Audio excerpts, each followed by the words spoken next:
morning, Nigeria. Make you welcome to another great episode of Enterprise Morning, reaching you from Enterprise Television from the economic capital of Nigeria. I am Henry. We'll kick off today with our newspapers, and right after that, in the jiffy, would be our main conversation also for today. Please do well to be part of what we do have a say. What we say, you can always find and reach us at enterprisetvnews.com. You may equally like, comment, and follow us on all our social media platforms at Enterprise TV7. We're very so honored to have with us right here in our studios, Emeka Madunagu, journalist, public affairs analyst. Thank you so very much, Emeka. Yeah, my pleasure. Thank you. Good morning. So let's start today, interestingly, with some of the newspapers we have. And I'd love to start with the Daily Trust. The big story, 2027. Coalition adopts ADC. PDP threatens to sanction members promoting the group. And we have, in reprisal, gunmen kill 15 persons in Sokoto. Man arrested after sneaking into bank to hack the system. Missing Mokwa flood victims presumed dead, six killed, many injured as bandits vigilante clash in Kwara State. Emeka, let's do a little bit of soft news here. Just before we get into the hard ones. Man arrested after sneaking into bank to hack system. You saw that video, the viral video of the young man. Young boy, maybe in his early 20s. Yes, exactly.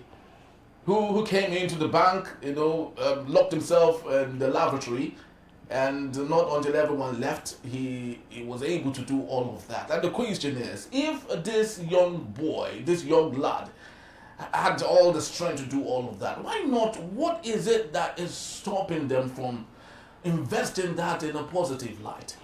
It's just foolishness.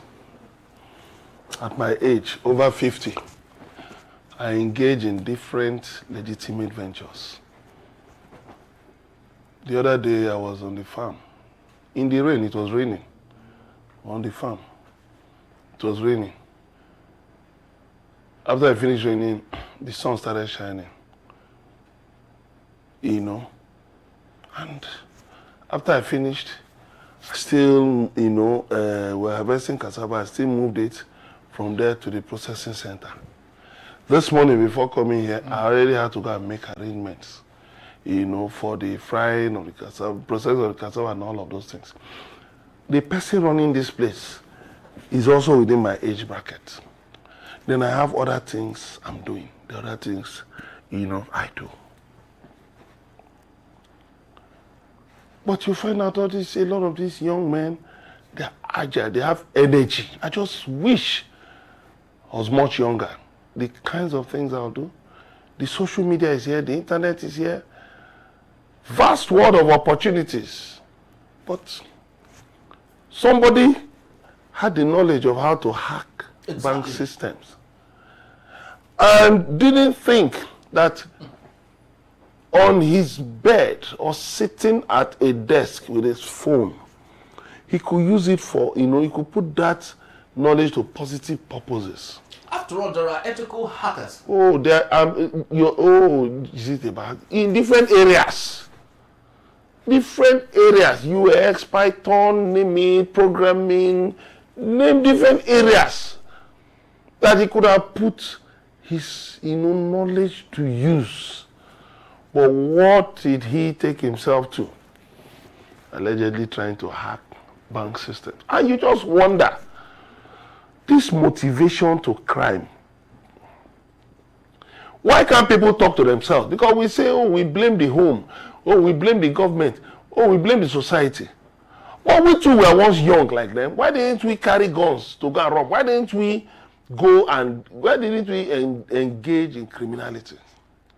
How come we're able to go through school, went through the university, hit the streets, worked hard to get to where we are today? But don't you think, Emeka, that those days the pressure wasn't so much? There is no pressure. Look, is it the pressure? Internet and all that. No, the pressure was worse in our time because there was no technology. Physical pressure. Yes, physical and mental pressure.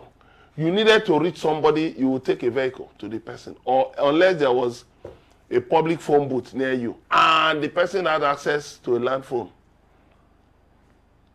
or you wrote a letter. You want to send money now, within seconds you can transfer money. But then you had to go to the post office, you know, and send a postal order, a money order. Or you do a bank draft. The process was torturous. You went to the bank. There was a day I must have spent up to maybe 8 or 10 hours in the bank. Because everything was done manually. Manually, everybody was given a tag, you know. Long queues, winding queues. Not these days. You may not even. I have friends who have not been inside a bank in the last 5 years. Yeah, very true. But these things are easier. You need information about something.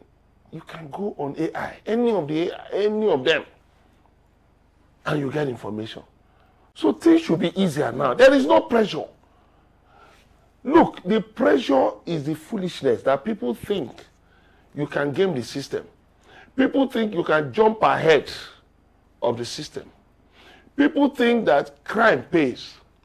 That age-old dictum, crime doesn't pay. There was this song we loved so much when we were younger. But it was, you know, the lyrics were ironical. Okay. Said, when you are very young, your mama told you not to play with fire, eh? Yeah. Fire will burn you. And we're dancing it. Yeah, definitely. We went to parties and we're dancing, fire will burn you, fire will burn you. You know, but the lyrics, your mama warned you not to play with fire. Fire will burn you. But you find out today, young people think they can, you know, they can just climb the tree, you know, just like that. They can climb the tree from the branches. It doesn't work like that. You got to work hard. You got to be creative. You say there are no jobs. You create your job. Yes, you create a job. And I can tell you, so many young people roaming the streets, they have time to go and sit down in a gaming center, in a betting center. But they tell you there's no job. When we were much younger, we created jobs for ourselves in certain things we did. Yes, we were graduates, but it didn't stop us from doing some small things here and there to make up. Because no amount of money can ever be enough. Unless your parents are rich enough to give you, you know, a comfortable lifestyle. But even at that, you have to stand on your own. The time is spent going to do that. You could have spent it more creatively. And what does it mean? What do I mean?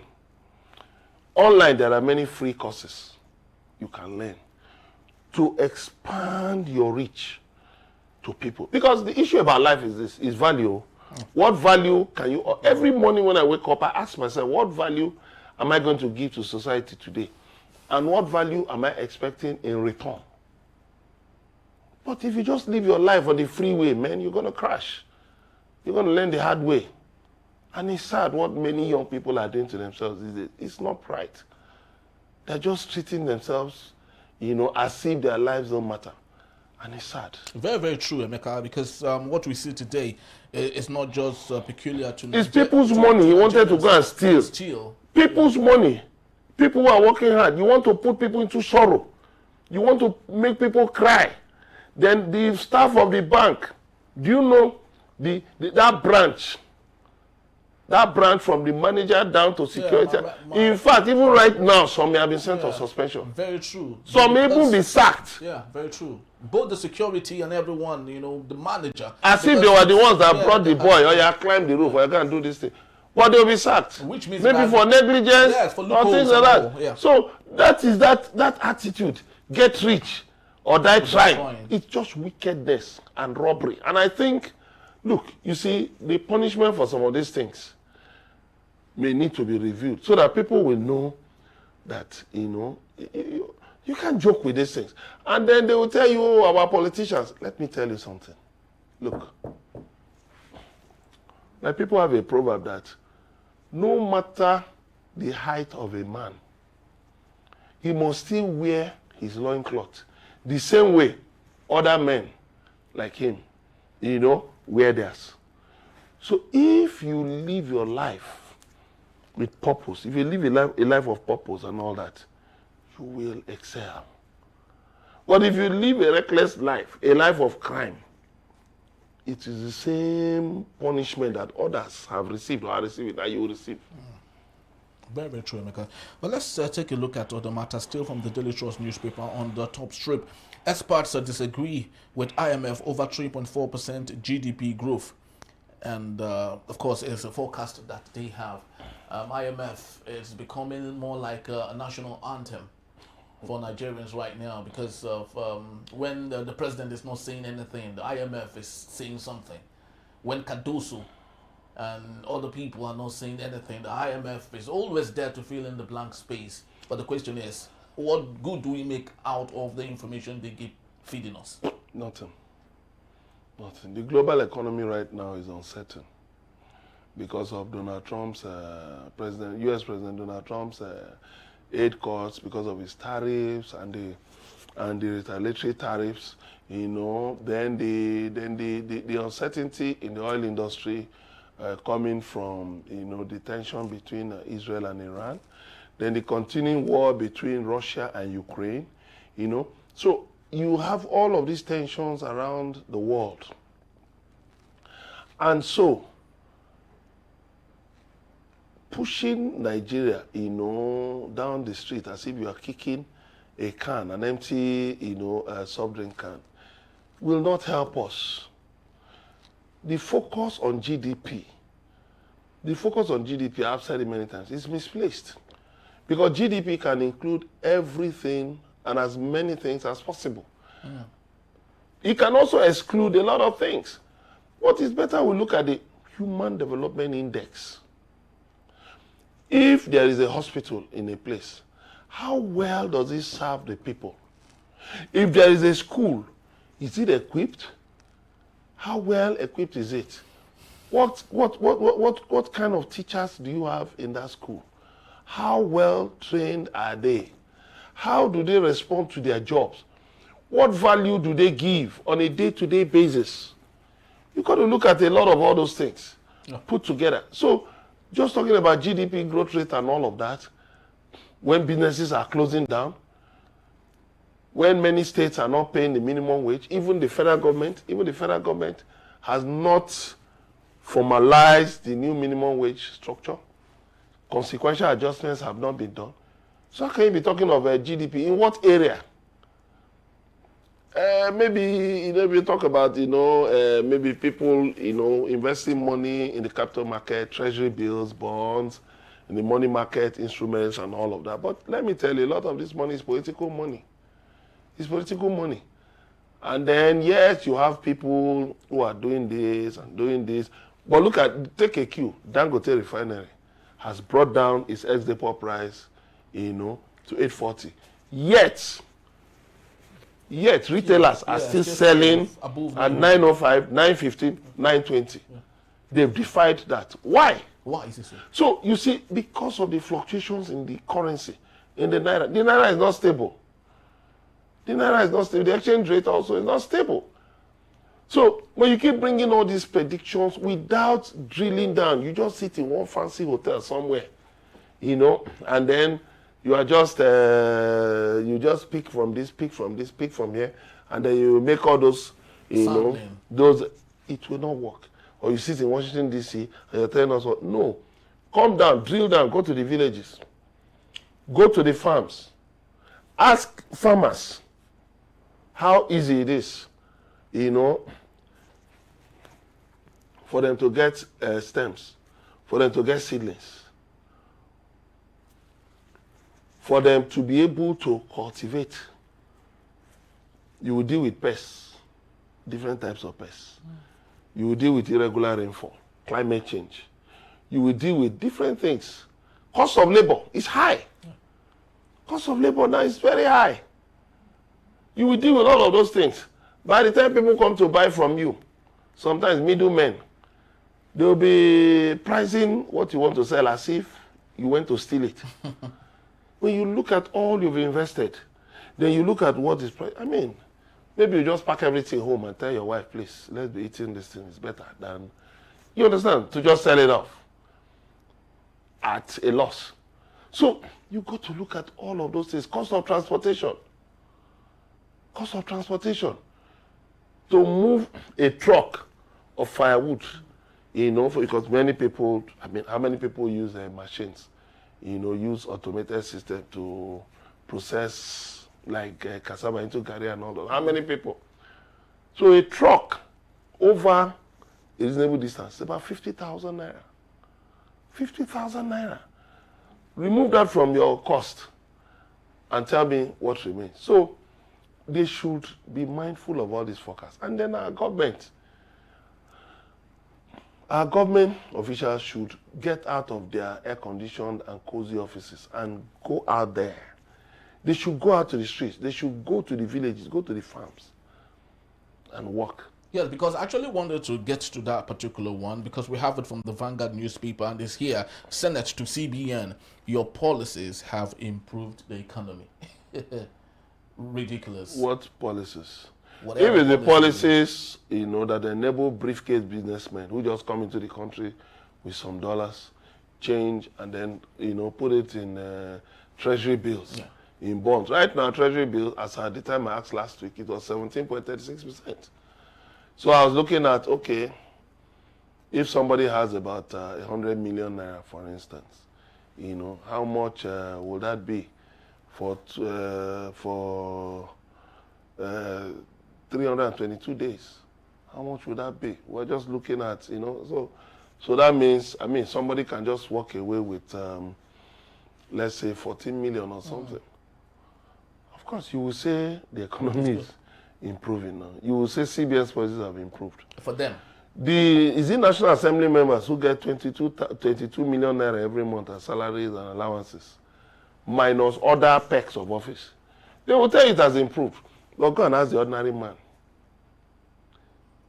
Ask the ordinary man who has to face insecurity, unstable power supply, high cost of living. Will he tell you it has improved? I think the Senate should get serious. Let them go back to their constituencies. Yeah. Let them go back to their constituencies. Because we have a National Assembly leadership that's more focused on comfort than work. There are many issues demanding legislative attention today. If I tell you what, there are, like AI, people are using AI, but there is no regulatory framework for AI in Nigeria. So people can do anything they like. You go to some other areas, you have a national health bill, but there are still questions about national health bill. People who come to Nigeria and tell you that they can come to Nigeria and do kidney transplant easily. Whose kidneys? Where are they getting kidneys from? How is it regulated? The national health bill does not significantly address that. But the question is, how knowledgeable are those in the 10th Assembly, really, to even think about but this? No, because you can only they don't need to be. We cannot send professors there now. We cannot send only professors there. So the question is, how then would they know? No, they have legislative aides now. You have a National Assembly Service Commission now. They have aides that are paid. Part of their salaries and allowances, they are supposed to, out of them, they are supposed to pay their aides. But the interesting thing is that, like the aide of one deputy governor or so resigned yesterday. Excuse me, because he was being paid salary of 20,000 a month. A political aide, 20,000 naira a month, and he walked away. I mean, why would somebody even accept such a job? 20,000 naira. Don't you have dignity? It's better you go and be washing cars. You know, open a car wash somewhere and be washing cars. You know, at least you go on with something more respectable than to just say you are going. You think you can be getting crumbs here and there. That is where many people miss it. They think hanging around politicians, they can get crumbs, they get seats in parties, eat some food and all that, and that will trouble your system. It's not better go and do something more dignifying, you know. I mean, if you go and work as a farmhand, is it not better? You know, if you, I mean, working as a farmhand, you will even get better paid.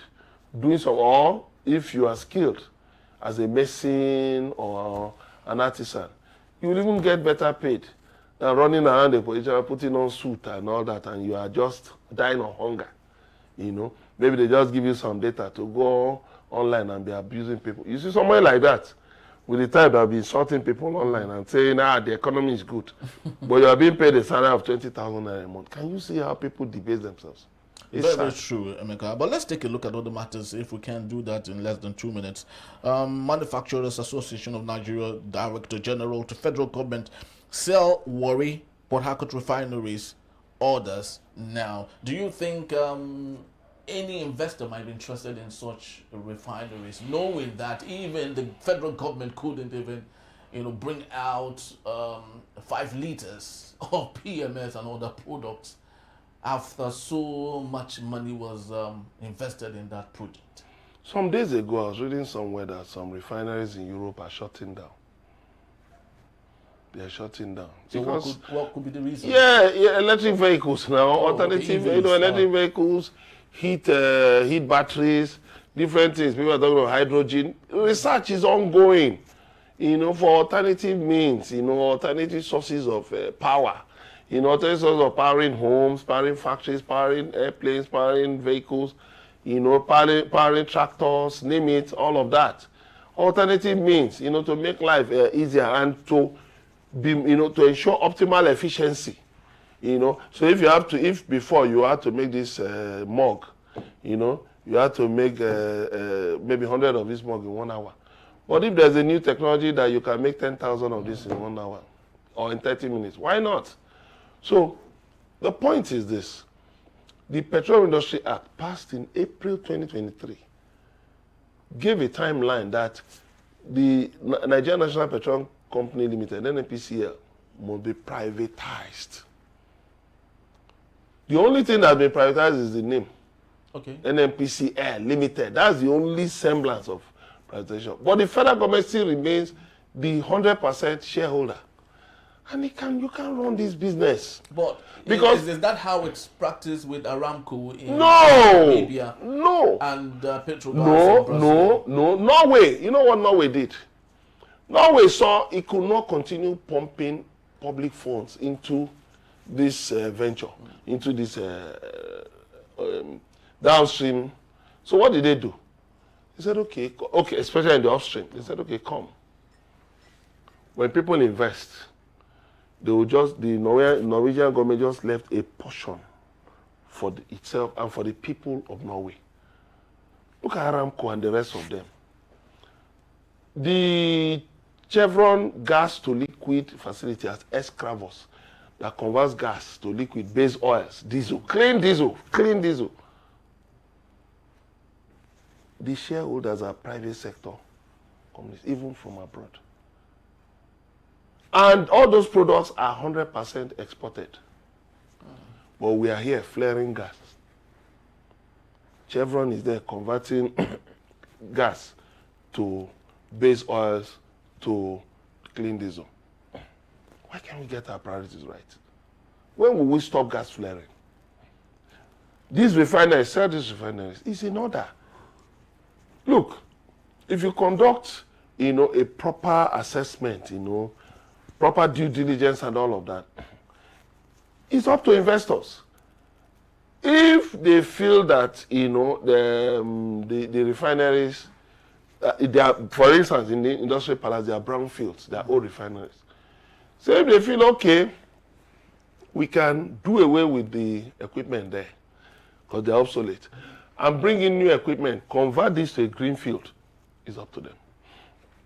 If they say, okay, we're going to convert this place, and start selling cars here, like all these textile companies now in Isolo in Lagos, you see, they are now, many of them are now for selling cars.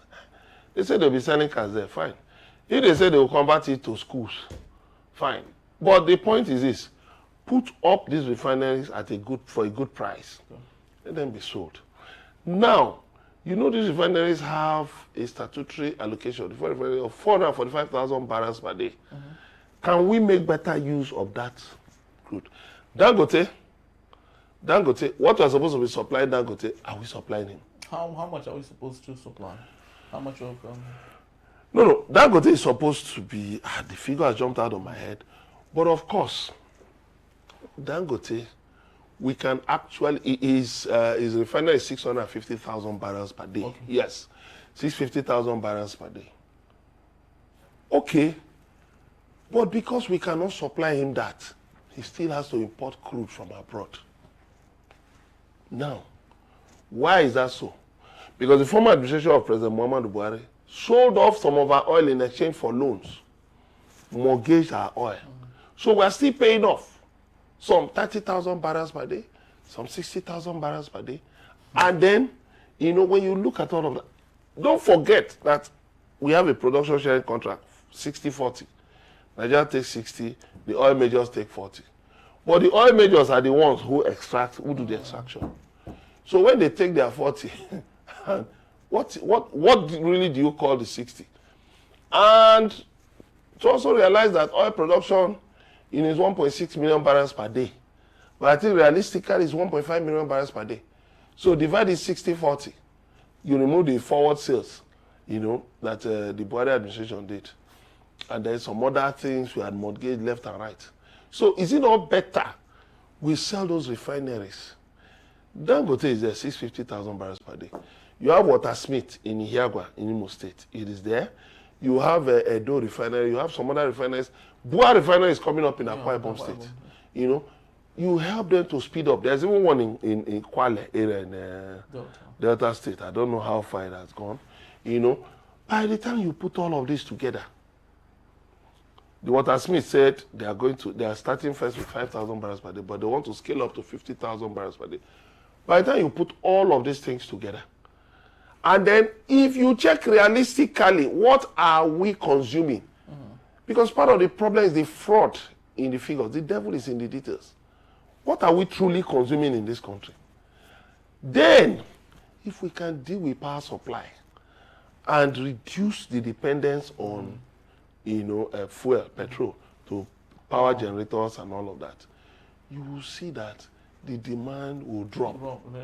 So the areas that need those, petroleum products will be able to, and that can pay to these refineries, will be able to do that. But if government thinks it can continue to compete with private sector operators who have more efficient systems, more efficient machinery, who have dealt with the issue of corruption and all of those things, then we'll just keep throwing Nigeria's money away. The best thing for me, those refineries should have sold as early as yesterday. The second refinery in Port Harcourt, the petrochemical side, has been managed by an Indian company for some years, since Obasanjo's time. For years. So what it shows us is this: we can put those refineries to better use. Very true. We can even turn those refineries to just producing petrochemicals or base oils. Base oils, yes, they can be producing base oils, all this engine oil and the rest of them, and we'll be exporting them, and we'll make more money. Very true. Let's just hope there will be transparency in the system, because if we could achieve it with telcos, there used to be a time Nigerian government were in charge of what was the name of the telecommunication giant? Nitel, yes. They were in charge of Nitel. You can never make calls without going through Nitel. Very peculiar in those days, in the 80s, the 90s. And then there was NECOM. For them to make international calls. Yes, I do not know what is up with NIPOST. Is it still with the government, or NIPOST is still struggling? And competition has taken over, selling all of that. Well, we just hope that the same thing will be made possible with the oil and gas ecosystem, and so Nigerians at least would have reasons to see dividends from what they have been at the earth. That's all we have for this segment, and just to let you know, Emeka will be here to take us on our main conversation when we return. Opposition leaders take control of ADC. In a bit, it's still Enterprise Morning. Please don't go anywhere.